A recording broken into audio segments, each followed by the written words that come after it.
So the book is called Love Without Duality, Awakening in Intimacy. In other words, love without duality, not two but one. We're endeavouring to love as that one in seeming two bodies. True union between man and woman is not for the faint-hearted, nor is the knowing and living of eternal love. It is for those rare ones who desire only their highest potential to realize God or the self in their relatedness, in other words, the deep. For they know that the highest calling will strip them naked of all beliefs, of all separate sensed self, and leave them standing together in the transparency of realized being, open, vulnerable, living a life of fullness and meaning. So you're kind of going to get, maybe from that, a little taste of the rarity in a deeper purpose or meaning to be together. Like, some people might want to go and sit in the Himalayas to realize what's deep and meaningful, the light of their own self. Then there's those ones that see that this calling to have intimacy, not just sexual intimacy, that is part of it, but to have intimacy of being, to meet each other in that prior place to the belief that we are a body-mind entity, to the belief that we're someone standing here. And it's clear, is it not, that this someone, this man, this woman, passes away. Most of us don't see that the body-mind passes away, the man and woman passes away. And I'm pointing towards that there is a profound calling. It's not an attraction of like or dislike. I'm not speaking of that. I'm speaking of those times when, let's say if you're a man, when you see a woman and there's something that you see in her that stretches you beyond your wildest imagination. It touches you beyond your sense of self. And it touches you beyond how your mum and dad and all our parents in our society speak of what a relationship is. That there's something deeper that calls you to see her and to know her. And that's what I call the calling. And it works the other way around. Of course we can see, if I can see those people over there, we can see it works differently for the masculine and feminine because it's a dance. It is a meaningful, profound dance. And so then woman might see the light of the consciousness that actually is beyond the man himself, but is a potential yet to awaken, to have form, to have relatedness, to give him an entirely new direction. Now when I speak like this, I'm not actually speaking as if the man is having a direction, although that is included in this, or the woman will have a direction. I'm speaking that right in the core of what we are, there are the principles of the universe, the masculine or the feminine principles, the divine masculine, the divine feminine. In ancient times in India, it's called the Bhagavati, is the feminine principle, and Bhagavat, the masculine principle. And it's what man is right at his core, beyond being a man, beyond his patterns. And it's what woman is beyond her sense of being a particular woman. We're talking here about the principles. We're talking about being so called to meet a woman, a man, beyond the known. And it's a bit like that, isn't it? At times when we're speaking here of new relationship, but this can wake up in any relationship, because what I'm speaking of is not bound by time. So when we have a profounder calling, a deeper calling. Well, we're going to go through what our fathers, mothers, in our society do not go through. We're going to go beyond our conditionality. Our calling to reach the feminine principle. Our calling to reach the masculine, to open to that, and to bring that into our awareness, to bring that into our consciousness. And although that might sound a bit complicated for you in the manner in which I'm speaking right now, the book addresses this in a very practical way, and it expresses that this is not something that we can do. It's not something that we can bring about, because you will die to the belief that you're a particular woman. You would die to the belief that you're a particular man. You see, even now you might find this disinteresting. For most of us, we do, because, hey, we don't want that. We want that woman the way we believe she should be, that man the way we believe he should be. But there's so much more there. So much more to realize what she is. To realize what he is. There's deeper mysteries in us. Far deeper mysteries in her body, deeper mysteries in his consciousness, untapped in most of us, untapped in our societies and our families, because we just live the norm.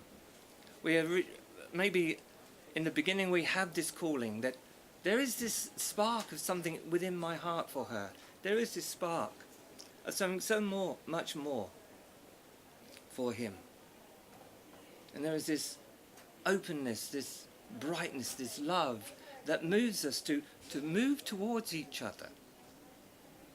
I actually call that's the calling of God, or the calling of awakeness.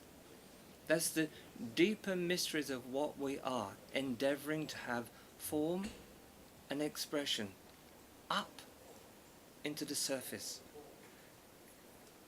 all the way through our relatedness. So this kind of loving is going to undo the patterns of man, the patterns of woman, the belief systems, the idea that things should look a certain way, the idea that the behavior should be a certain way.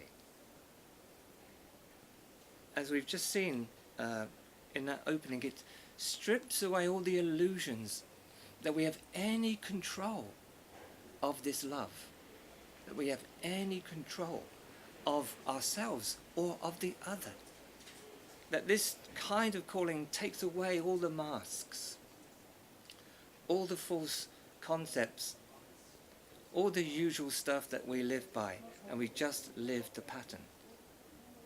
That our awareness, whether it be of the feminine woman or of the masculine man, our awareness can access a profounder consciousness, a profound way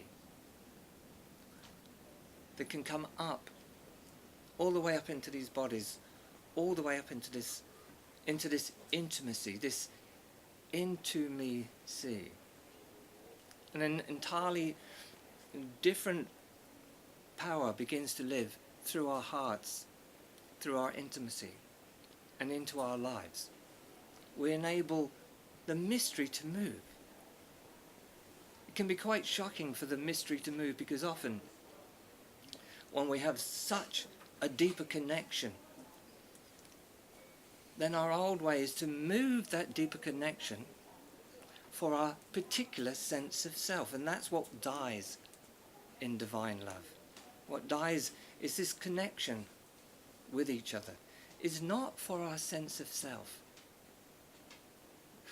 but for the continual birth of the light of our pure awareness, for the deeper realms of our being that we're exploring as the masculine, as the feminine, as man and woman. This is possibly being able to be the living truth of our relatedness. When you first see this love in her, when you first see this love in him, which is this first love is now. I'm not speaking of any other time other than now. That what we see is, we see the unseen. We see the unformed. We see the unspoken. We see the mystery. And if we walk into that mystery, the mystery begins to reveal what it is in our union and in our lives. And yes, we do face the undoing of the old ways of our sexuality, the old ways of our relatedness. They undo in our nervous system. They undo in our hearts. They undo in our lives together. Doesn't seem very tasteful, does it? Most of us want to continue the same way and just get what we want, and we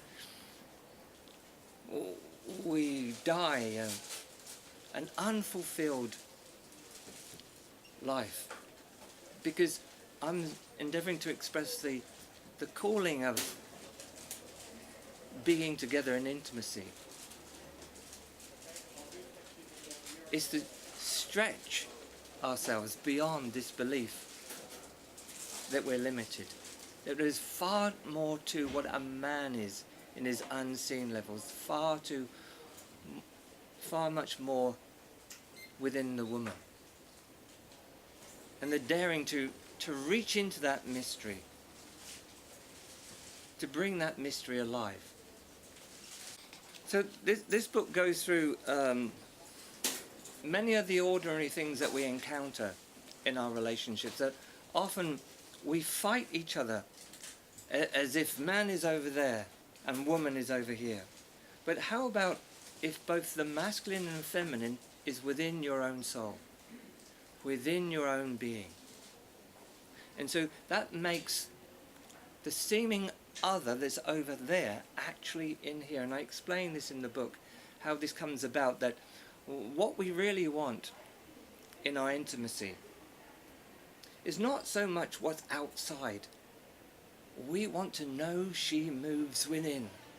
We want to know her union within. We want to know he's not just outside.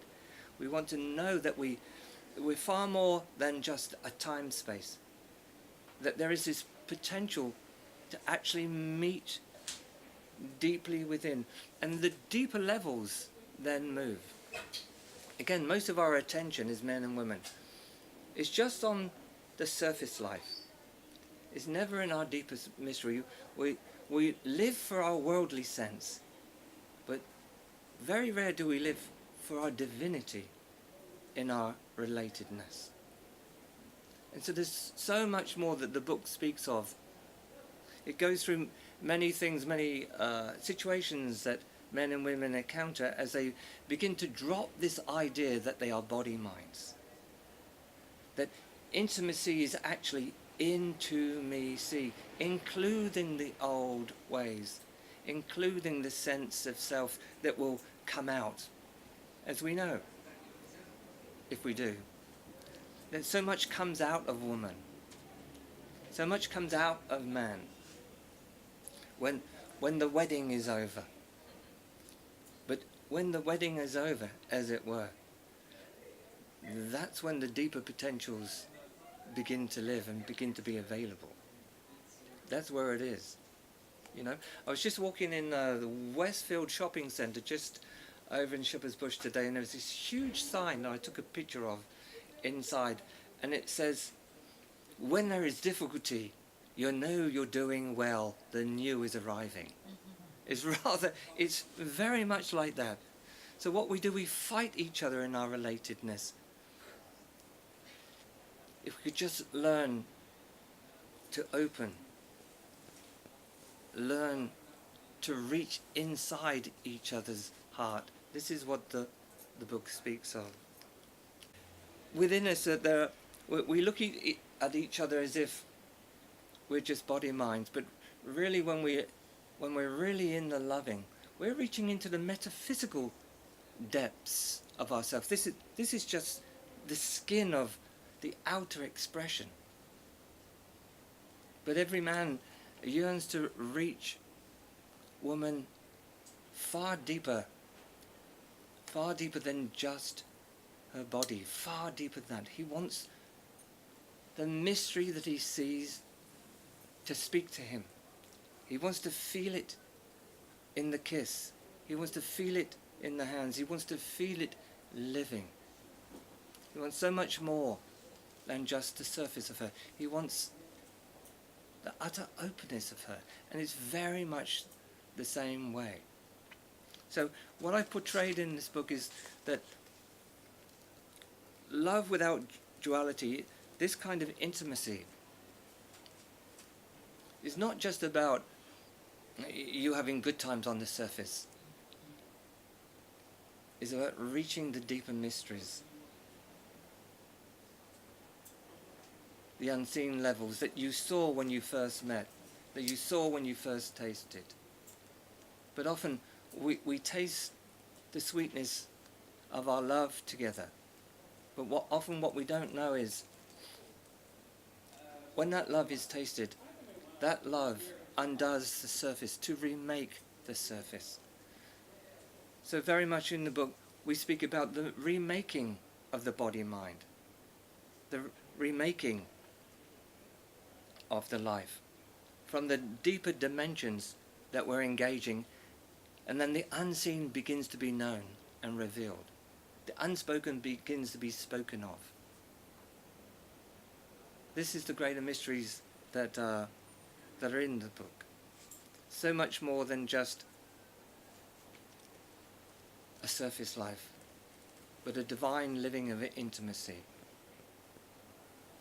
where we get hold of the deeper realms of our being that have the kind of ability that we all yearn for within our surface lives, within our human lives. A different kind of relating. That's what's in this book. Man and woman are a profound process of awakening and self-transformation. Leap into the process to know that love is possible. In fact, it is what is.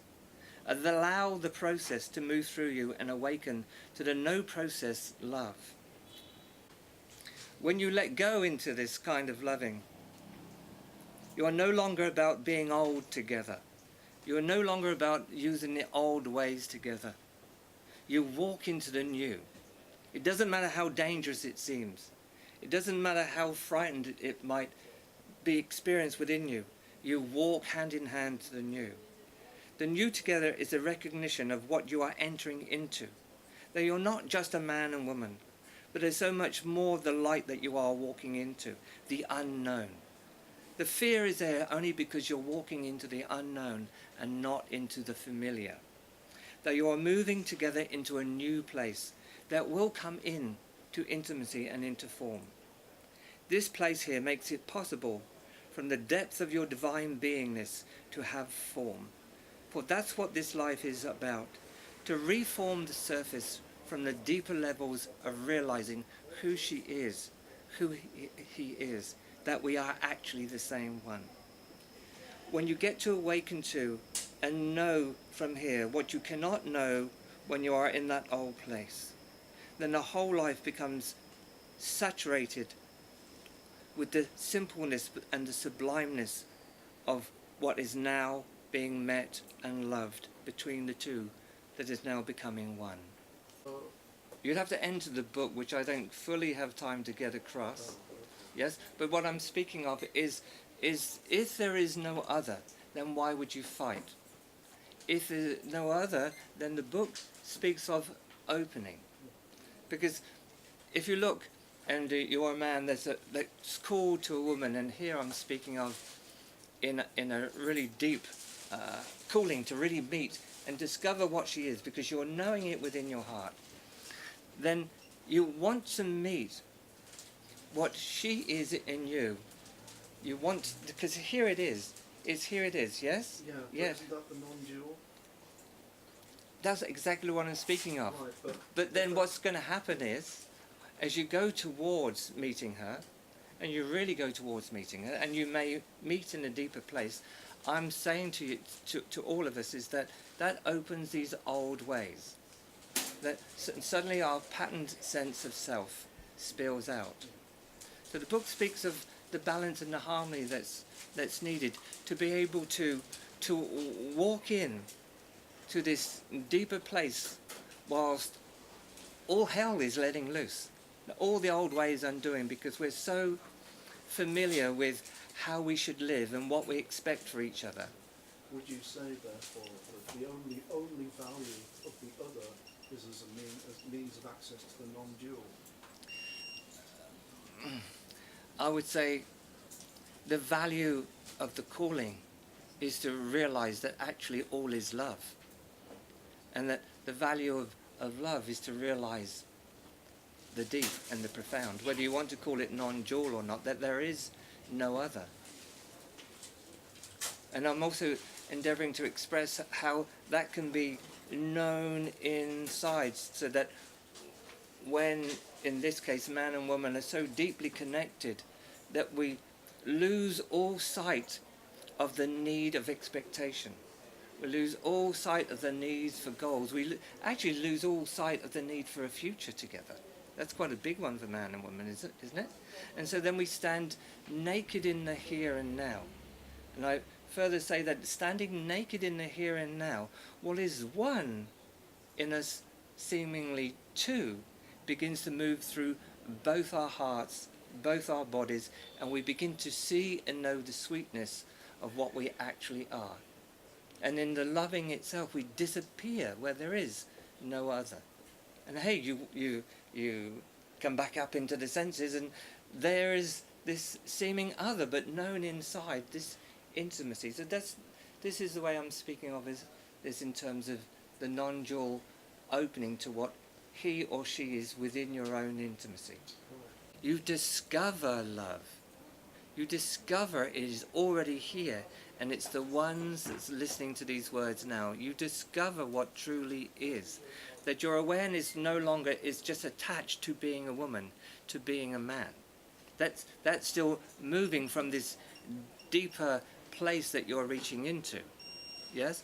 And so what we're speaking of is not falling in love, but discovering love is here already, when all the covers of the heart, all the protection through the belief that we're body-mind. So we're, as it were, we're carrying the conditionality of the whole human psyche since apparently time began. And yet I'm pointing towards we are timeless love. It just appears to enter time. But in love, as you may have recognized, there is no time. There's none. Yeah? But so we're speaking of this, we're speaking of reaching so deep that it's not that you're falling in love with her, him outside, that you're coming into the interior of what truly is. And through this inner connection of this calling between man and woman, you're realizing you probably had enough pain by now to come to this point. You know, you've probably had enough of that hassle of those old ways to come to this point. There's a certain maturity that one needs to come to where I'm speaking of. And so then you're not falling in love. That level's falling out. You're reaching in to the deeper connection. You're realizing that what comes from this deeper connection will empty out the belief I am someone, the belief of like or dislike. All that will empty. The belief that you need the relationship to look a particular way. That's quite something, yeah? But you'll need to go through that. It's like going through the eye of a needle. And so do we then, as apparent men and women, as consciousness itself, can we learn to remain open? Can we learn to still reach into the deep of each other no matter what we meet? And I'm suggesting all that we meet in terms of the patterning is not necessarily someone's patterning, but the patterning of our societies, the patterning of the depths of our real love, not actually manifesting. So we're speaking of, you're not just going through your own patterns, you're not just going through your family patterns, you're actually transforming or entering the depths of the human psyche, where this belief that there is other exists. And you're in this divine loving, you're calling up as beings, being masculine, being feminine, in your relatedness. You're calling up a greater depths of the deeper mystery, making available the mystery to have life, the mystery to have form. And so within this love, and why so much moves, is because we've covered up so much of what we originally are. But to keep that in heart, to keep that in depths, and to allow all that pass through while we still reach, while we still meet, while we still open. It's the same as being in a temple. This love then is a temple of truth, of love. And all your old ideas and old ways will come. And they are like testers. Are you really ready for the kind of love and the kind of vulnerability and openness that this requires? And so it's not your normal kind of calling. This is profound. That this is not for yourself, not for his self, hers. This is for being. Yeah, this is the birth of a whole new direction of being human and being one together. So much more than the usual. This is unusual love. So it's a brilliant question. I mean, are we a species? Or are we actually already divine? Are we not pure consciousness, not a body-mind? We may behave as if we're body-mind. So speaking in answer to what you've just expressed with this woman, woman might, I might be getting myself in trouble here. Woman may like conflict as a shield to her vulnerability, because for her to be open to an unknowable profundity, and I'm not suggesting that's man, although it can come through man who is open to what she first is. This is all in this book. So then she may use many different guises to cover up that she is vulnerable, that she is sensitive, that is her heart ready to break open for this kind of intimacy that's unguarded, unshielded and unfamiliar? So she may use guards, and if you have a look, men do the same thing. Just cover up with words, cover up with particular actions and directions and orientation that don't actually serve his being, but serves an orientation of a sense of self. And a woman often lives like that, serving herself instead of serving the being, the eternal. So when we really call to this, then all those shields, all that protection begins to be seen. And it's not pleasant, but can we still remain open? Can we still reach into the divine and not use the shields?